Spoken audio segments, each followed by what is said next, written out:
By the time the cameras swung toward me and the MUC called my name, the stage lights looked like a row of tiny suns, hard and hot and unforgiving. "Next up," he boomed, "the quietest millionaire in Columbus." People laughed because it sounded like a contradiction, like dry rain or honest politics. I smoothed the sleeves of a cheap navy blazer that still smelled faintly like laundry detergent and gas station coffee, and stepped out as if the floor might vanish under me.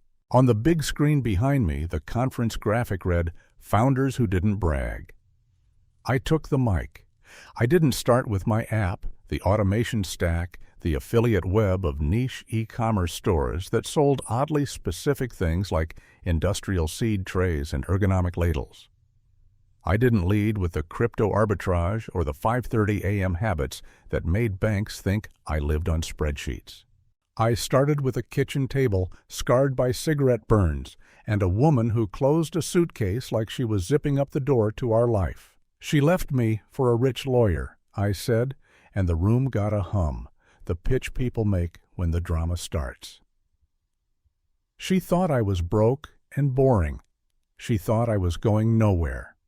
What she didn't know, I added, because it mattered even if it didn't change the past, was that I was already earning $20,000 every week. But I didn't know. Somewhere in row 3, a guy whispered revenge stories like it was a password.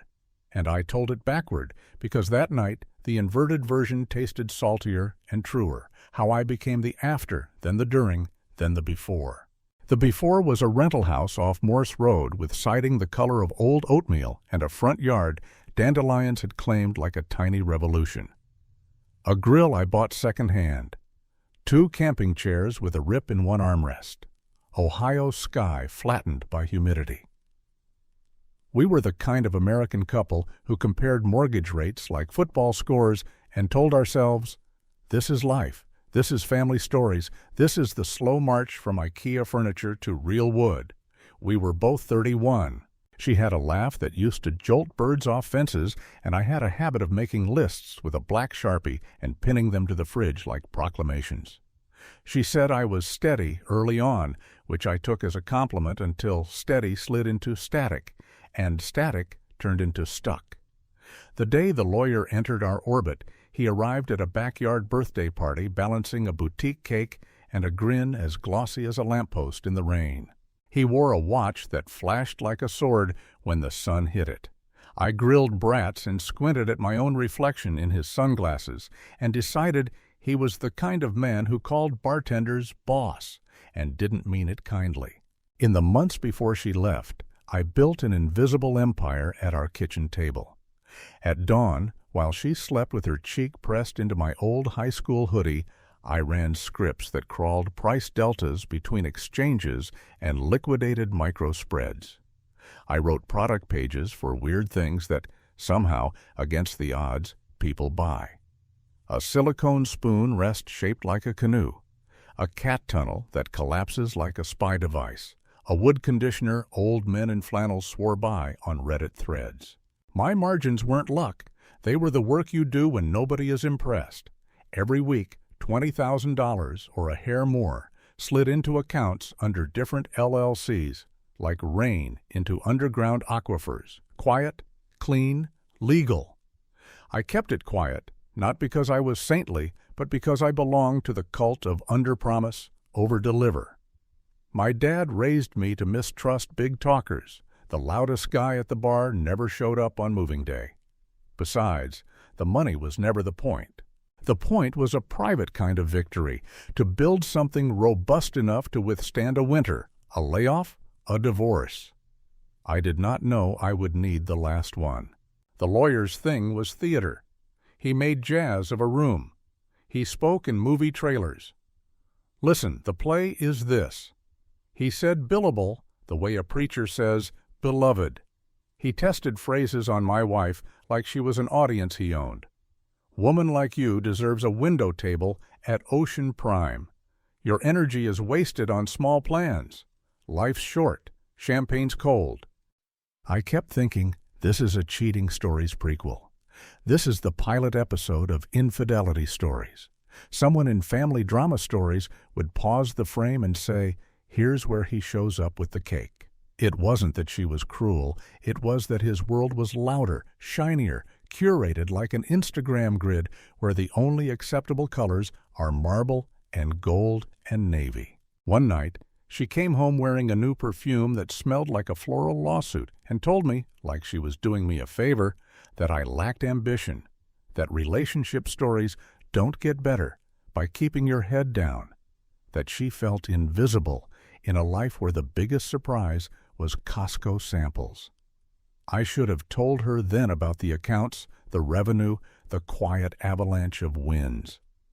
But I didn't want my answer to be money. I wanted it to be us. On the night it ended, thunder pushed at the windows like a bored god. She zipped her suitcase while I stood with a dish towel in my hands because when something breaks, I start cleaning. It's an Ohio reflex. She said she needed something aspirational, and I mocked the word because I am a petty man in the final minutes. I asked if aspirational meant CrossFit lawyer with a Porsche. She asked if steady meant a man who wears the same boots until the soles say, "Uncle." "I don't want to babysit your potential," she said in a voice that had learned its posture from his voice. "I'm not your principal," I said, and it was so stupid I almost laughed. She left her key on the hook by the door, which sounds minor, until you realize the hook remembers who you were when you came home late and felt around in the dark. When the Uber pulled away, I stood there staring at the key like it was a dead fish, and the house was a box that had no air. That night I slept on the couch and opened my laptop at 2:07 a.m. and scrolled revenge stories and Reddit stories under the glow of a bakery quiet screen, reading cheating wife Reddit threads written by people who barbecued the same bratwurst and wore the same Costco denim and still somehow found themselves in betrayal stories they'd once mocked as melodrama. I told myself these were other people's family stories until the comments began to sound like my own inside voice. People will tell you to act quickly after a betrayal. I acted slowly, the way Midwesterners shovel, methodical, a lane at a time. I put our wedding photos in a Rubbermaid bin and slid it into the garage behind the seasonal wreaths. I made a new list in the Sharpie, a to-do that looked like a build order in a strategy game. Then I called the one friend who didn't treat my life like a podcast. Jay showed up with coffee and 2 breakfast burritos and listened without offering me the limp balloon of platitudes. He said, "Do you want to burn it all down or build something?" I said, "Both." He said, "Start with the building. The burning will come by itself." That's how you get a reckoning without handcuffs. That's how family revenge can belong to people who still mow their own lawns. Here's the kind of detail you only get in American life if you've lived it. Friends don't know what to do, so they invite you to softball. Your aunt texts church. Your boss pretends not to know. Your neighbor offers you his power washer like it's a grief counselor. Meanwhile, you learn to carry silence like a backpack. You go to Target at 9 p.m. to buy a new set of plates because the old ones are ours. You stand in houseware surprised that grief lets you compare melamine to stoneware. You start to narrate your life in past tense because the present is too close to the burn. On the second week, my wife, ex-wife technically, posted an Instagram from a box at a Cavaliers game. A caption with sparkles, the lawyer beside her in a sweater that cost a car payment. I stared at it long enough that my phone tried to soften the screen to save my eyes. I wasn't jealous. I was offended by the way her smile had learned new punctuation. This is where you expect the reveal, my bank statements, my stacks, my 20 grand every week, right? Not yet. In inverted stories, you earn the ending the way you earn a muscle, slowly, in the cold garage when no one claps. For now, know this. The silence gave me a bigger room. I widened the product line. I tightened the liquidity windows. I hired 2 contractors on Upwork to automate the kind of tasks that had been bruising my knuckles. I wasn't sleeping much. That's a cliché, but some clichés are only clichés because they're true for a lot of stubborn men. Each dawn I whispered to the empty kitchen, maybe the story isn't she left me. Maybe the story is I didn't follow. And that's when the stage you're standing on 2 years later begins to build itself plank by plank under your feet. The first time $20,000 hit in a single week, it was a Tuesday that behaved like a Monday with better posture. I was wearing flannel pajama pants and a Buckeyes t-shirt, so thin you could read a newspaper through it. The numbers did not arrive with confetti or champagne. They arrived with the digital dryness of an ACH confirmation and the small beep that meant I owed the IRS the kind of respect my younger self had never planned to offer. I stared at the laptop screen and expected to feel taller. Instead, what I felt was a new species of quiet, the kind you find in grocery store aisles at 1 a.m. Efflorescent and private, a hum that says, "Keep going." I closed the window and scrubbed a pan. I learned long ago that momentum loves men who do dishes. People think online money is smoke and mirrors. They've been fed enough Reddit betrayal threads about rug pulls and pump and dumps to assume every revenue graph is a lie. My thing was boring on purpose. Niche e-commerce, anchored by content sites that didn't feel like stores, cross-linked into a web that targeted search patterns so odd it felt like eavesdropping on America. You want family drama stories? Put a blog about repairing sagging porch stairs next to a shop that sells adjustable joist hangers. You want relationship stories? Write guides on dinner table scripts for saying hard things, then place an affiliate link to couples counseling books. Place another to aprons that don't stain. Place a third to a skillet that outlives grudges. I didn't sell dreams. I sold solutions to specific domestic friction points. How to store a stroller in a tiny garage. How to fix carpet ripples without replacing the whole thing. How to cover water rings on oak. Each post solved a problem. Each solution turned into a modest purchase. Multiplied across 100 sites, you get streams that add up to a river. I used data the way farmers use sky, not to do magic, just to predict weather. Crypto arbitrage came later, when I realized exchanges were like convenience stores at 2 a.m. Prices drifted under neon. You could walk the same aisle and pay a different price for bread. I built a small bot with guardrails so tight it could have passed kindergarten. Never hold, never guess, never get greedy. I didn't reinvent math. I honored it. When people on Reddit stories asked for alpha, I gave them the only alpha I trusted. Routine beats passion, logs beat vibes, and you will always be late to the miracle. The empire grew as a side effect of the discipline, not the other way around. I could have told her. I could have walked into the living room with a whiteboard and a marker and said, "Listen, this is the quiet hurricane I'm building while you sleep." I rehearsed it a dozen times. The flowchart, the nodes, the way it all fed back into a holding company named after the street where my father taught me to throw a baseball. But something in me distrusted victory speeches delivered to people who were already applauding someone else. I wanted her to love the man who sanded the splinters out of the railing and didn't fight about thermostat settings. I wanted marriage to be an agreement about ordinary days. Maybe that was my mistake. Maybe we were both in a cheating wife story without the cheating. An infidelity stories arc where loyalty runs out without anyone crossing a bedroom line. The lawyer became the embodiment of a popular American plot, the upgrade that downgrades you. He represented the promise that if you change your scenery, you change your soul. In the weeks after she left, I observed his theater with the calm of a scientist. They ate somewhere with a $29 salad. They flew to Miami to stare at blue glass facades. They took selfies in a vertical parking lot fashioned into a rooftop lounge. She learned to laugh with her hand near her mouth, a gesture that said, "I understand discretion. I am new in this world, but I can learn its angles." He learned to look bored in photos in the way men do when they want to appear above the joy they desperately want. Back in my house, I made moves like a chess player who refuses to touch the queen. I consolidated shipping with a 3PL that treated boxes like living things. I hired a customer support woman in Nebraska with a voice like a front porch and watched our refund rate drop because kindness is cheaper than policy. I split traffic to test price elasticity and learned American shoppers will pay $2 extra if you call it free returns. I didn't need to stalk their lives. The algorithm did it for me. That's what betrayal stories look like in 2025. Suggested posts that feel like exclamation marks.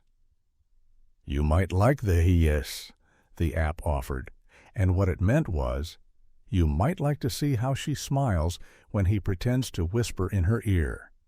One night, an especially cruel recommendation surfaced a thread on a subreddit that collects cheating stories like rare stamps. The caption wasn't about me, but it might as well have been, left my steady guy for a high-flying attorney. Did I make a mistake?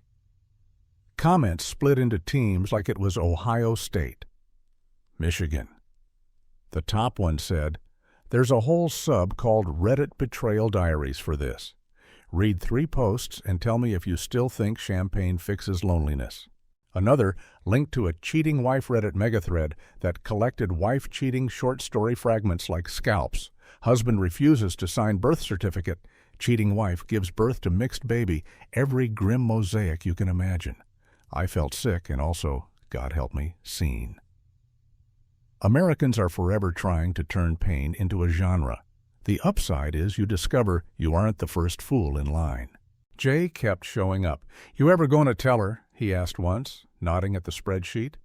No, I said. She chose a stage. He said, so choose yours. 2 months later, a local entrepreneur meetup asked me to talk about sustainable niche operations. I said yes because saying yes is free. That turned into a podcast, which turned into the conference with the row of hot suns in my face, the one where I told the story backwards so the crowd would taste the metallic tang under the triumph.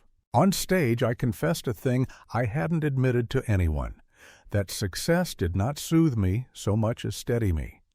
The crowd laughed when I told them I still buy 2-for-1 socks. They nodded when I said reliability is sexy, which in America is the dirtiest truth we keep forgetting. But the empire wasn't just money. It was leverage. When her lawyer, Anders, my wife's lawyer, not the man she left me for, the universe likes its irony, sent papers, I signed clean because I had already built my own court. When the rich lawyer, the man she left me for, lost a case with a headline big enough to splash, I saw my ex-wife's smile grow a hair brittle. That's not schadenfreude, that's weather. Some months you drive in rain, some months you live there. A mutual friend texted me with an update I hadn't asked for. They fight about work. He wants her to quit her job and be, quote, flexible. I didn't screenshot it. I didn't dance alone in my kitchen. I made oatmeal and shipped 64 orders of replacement sink sprayers. That's how you keep your hands out of the fire until it's time to light a match. As the year turned, the story began to turn with it. News of my operations moved in the corners where America keeps its competence. A buyer's group in Indiana, a chain of hardware stores in Missouri, a podcast for plumbers. I said yes and kept my jacket cheap. On Sunday nights, when the house was quiet and the winter pressed its face against my windows like an eager dog, I allowed myself to picture a tableau. Me at a microphone, a crowd listening, and somewhere near the back, a woman realizing a moral you don't find written on a mug. The inverted version of success ends with silence, not applause. I didn't know it yet, but the satire was coming, the parody, the tinfoil hat rumors that would eventually float around my name like a constellation drawn by bored strangers. For now, the empire was a stack of legal pads and a server bill I didn't complain about. For now, the revenge was patience. For now, the good part was that I could sleep without explaining myself to someone who had already chosen another narrator. Satire enters a life the way raccoons enter a yard, quietly, with a plan, ready to open any lid that isn't weighed down. It began with a thread on a local Facebook group. Anyone know what's going on with the guy on Willow Creek? Packages like he runs Amazon. New truck? Or same truck but somehow shinier? Underneath, 36 comments spread overnight like guppies. Someone wrote, "He's definitely laundering money, a sentence Americans deploy as casually as nice weather." Someone else claimed I'd been seen at the airport too often for a civilian. Maybe I was CIA. A third said I hacked Wall Street because my porch had 3 security cameras. Jay texted me a screenshot with, "Congratulations, you're a myth." I laughed until I didn't. Then I leaned into it. Not the laundering, my ledgers could pass a Puritan audit, but the theater. If the lawyer's thing was performance, I could borrow just enough of it to turn rumors into a moat. At the Hardware Expo in Louisville, a sales rep introduced me to a cluster of men in polo shirts like we were at a family reunion nobody remembered planning. He said, "This is the guy." They nodded like they'd been waiting for me to step out of a cave carrying fire. "I'm just a guy who writes about caulk," I said, which is both true and a sentence that will never not be funny. A podcast called The Quiet Hustle aired my episode with the title, "The Man Who Turned Blog Posts into Payrolls." Comments morphed into an American Greek chorus. "Real one. Bet he's mobbed up. Bet he's divorced. Bet his ex regrets everything." The phrase Reddit Betrayal surfaced in my DMs like a helpful ghost, and strangers linked me to revenge stories compilations as if to say, "We are all your cousins in this genre." I did not confirm their suspicions. I did not deny them. The truth was better than both. Spreadsheet religion, the sacredness of shipping labels, the respect you give to Tuesday. The rich lawyer's shimmer began to peel like cheap chrome. A deposition went viral because our city has nothing to do in the winter but go viral. He squared off against a carpenter who'd sued a developer over a collapsed staircase. The video showed the lawyer smirking in a way that once looked like confidence and now looked like heat stroke. The carpenter answered each question like a man who trusted gravity. The clip made the rounds on Reddit stories and racked up comments like, "Dude got sawdust wisdom. Billable doesn't mean believable." And my favorite, "This is why America still likes people who can fix a door." My ex-wife didn't post for a week. My neighbor saw her jogging and said she looked pensive, a Midwestern diagnosis, equal parts mercy and tea.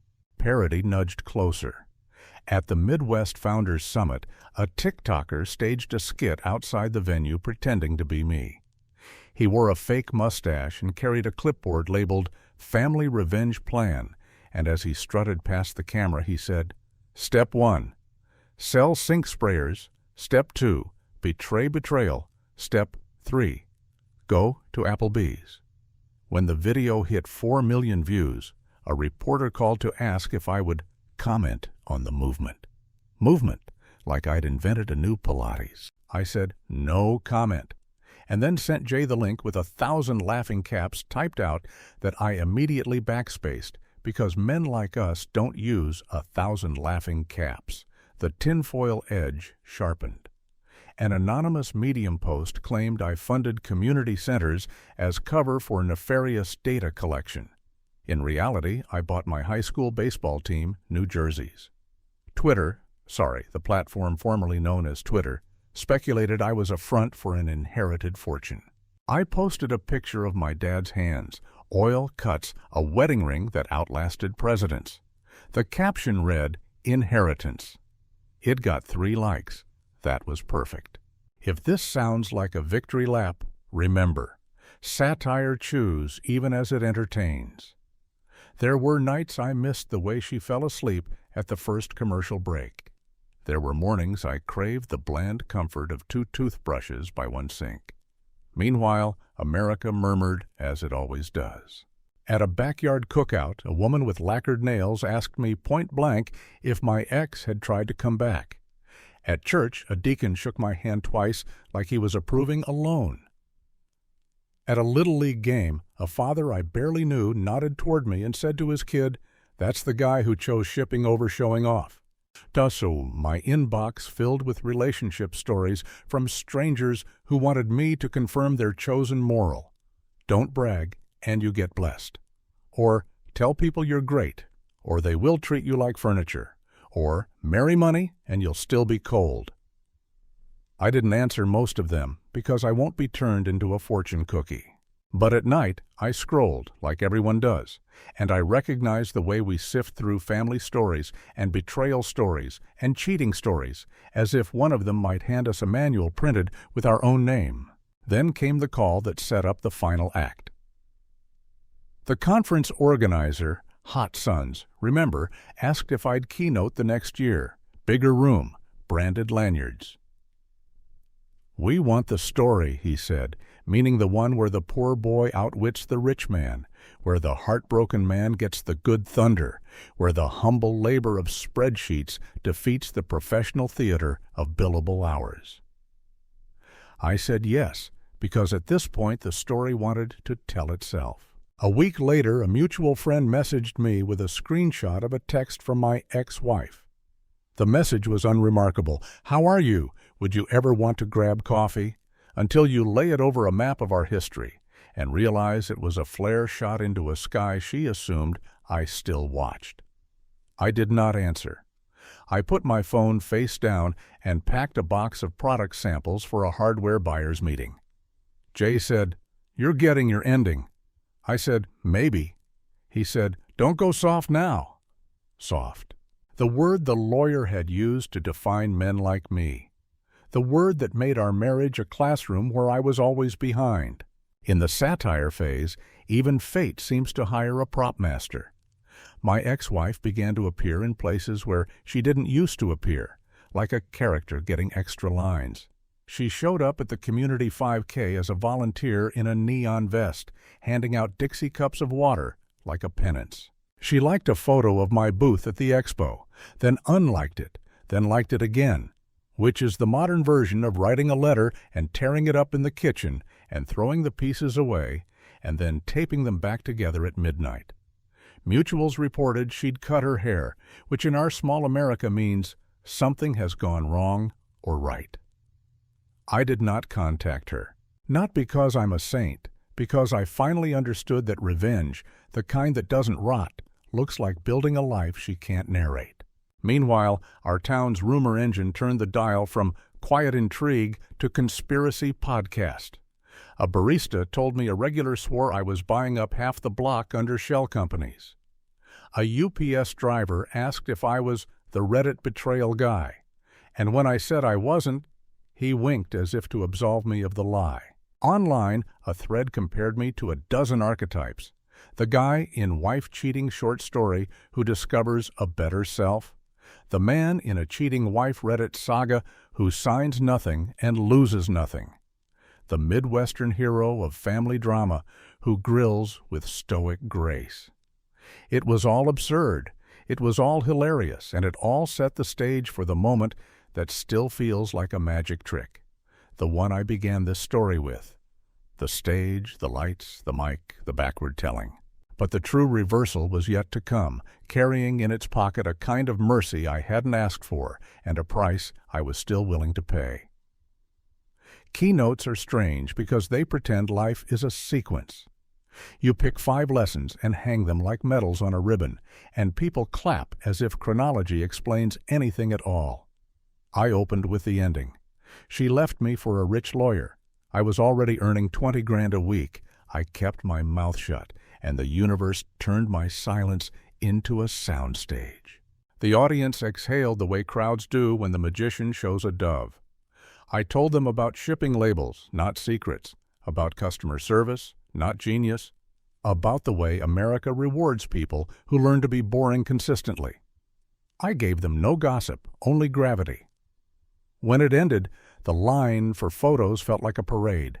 I smiled until my cheeks trembled. And then, across the lobby, where a skylight turned everyone into actors in a soft-lit movie, I saw her. She was not the villain the genre prefers. She was a woman who walked toward me like she was entering her own home, careful, alert, remembering a lamp with a wobbly base. She said my name like she was returning a library book. I said hers like it was a hymn I knew once. Up close, she looked like anyone who has learned something expensive. We stood 2 feet apart in a lobby, decorated to feel inevitable.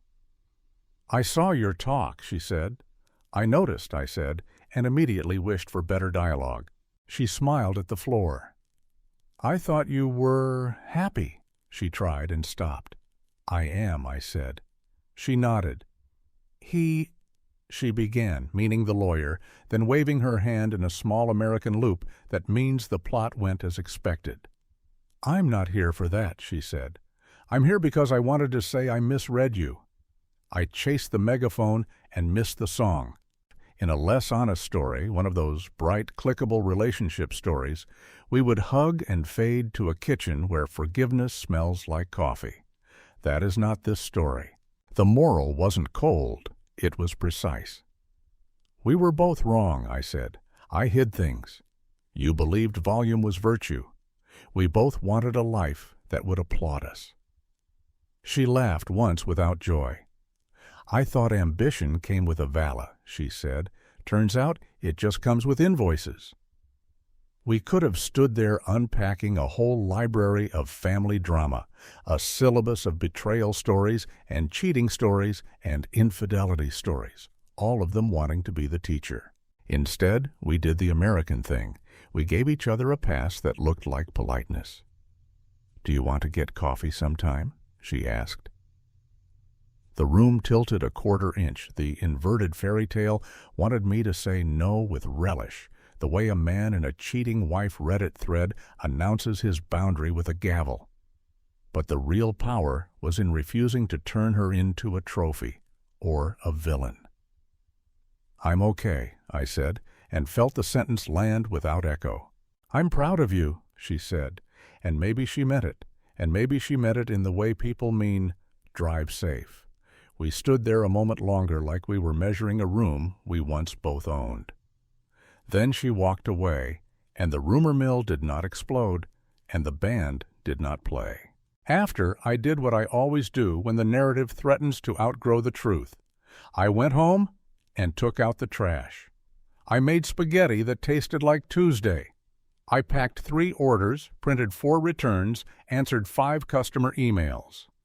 One woman in Idaho wrote, "I appreciate how your instructions read like a neighbor wrote them." I wrote back, "A neighbor did." I thought about the genre tags people would try to slap on this ending. Family revenge because I declined to be conquered. Reddit Betrayal Diaries because the town needed to file the story somewhere. Husband refuses to sign birth certificate because the algorithm cannot tell the difference between my life and a catalog of neon tragedies. Cheating wife gives birth to mixed baby because the internet believes shock is more nutritious than bread. It all felt like a rack of coats at a thrift store, some of them warm, none of them mine. Weeks passed. The parody ebbed as the town found a new character. The conspiracy theories cooled to a room temperature where you can drink them without burning your tongue. The lawyer took on a case that made the local paper and lost it, and it wasn't a morality tale, just a loss. My ex-wife enrolled in a grad program for nonprofit management, and someone told me she was volunteering at a shelter on Thursdays, and I imagined her there counting cans, learning a math I respected. I did not go soft. I went specific. That's the American cure. Get granular until meaning becomes matter. Put your hands on what you can fix. For me, that meant designing a better return label and adding 2 paragraphs to a blog post that helped a stranger unstick a garbage disposal at 11:47 p.m. It meant hiring an ops manager with a laugh that made our warehouse smarter. It meant replacing the porch light yellow bulb with a daylight LED, then laughing at how wildly better a dusk can look with the right wattage. A year after the keynote, I found myself at that same kitchen table, the cigarette burn still there under the varnish, the laptop warm, the house quiet. The money still came in with its precise little beeps, but I'd stopped measuring my heart by deposits. I scrolled a subreddit where people swap small victories, fixed my toilet, asked for a raise, baked bread that didn't cave, and realized my story now belonged there, among the modest epics. I wrote a post under a burner account about how not every victory is a spotlight, how some are a stack of neatly folded towels in a bank account that fills without fanfare, and a kitchen where the only sound is the clock, faithful, unjudging. Comments rolled in, the good kind, the human kind. Someone wrote, "This is the opposite of cheating wife Reddit and I needed it," and I typed back, "Same." When I walk my block now, I see lawns and porches and cars that need brake pads and kids on scooters, and I think of how America is a giant warehouse of second chances. I wave at neighbors who still wonder if I'm CIA. I wave at the UPS guy who winks as if the wink has become its own affection. Sometimes, because I'm not made of granite, I think about the woman with the floral lawsuit perfume and the suitcase that sounded like a door closing. I wish her steady victories, invoices that pay, a room where her laugh can land again. People expect revenge stories to trumpet, but the best ones hum. The best ones end with a man tossing out the trash on a Tuesday night under a daylight LED, hearing a far-off train, thinking about nothing inflamed, and feeling the subtle click of a life that finally fits. If this reads like the description of a small miracle, good. If it reads like a husband who learned to be loud without volume, better. If you were hoping for an ending that bloodies a nose, I can't help you. My field of battle turned out to be skids and scoos, and I won by showing up.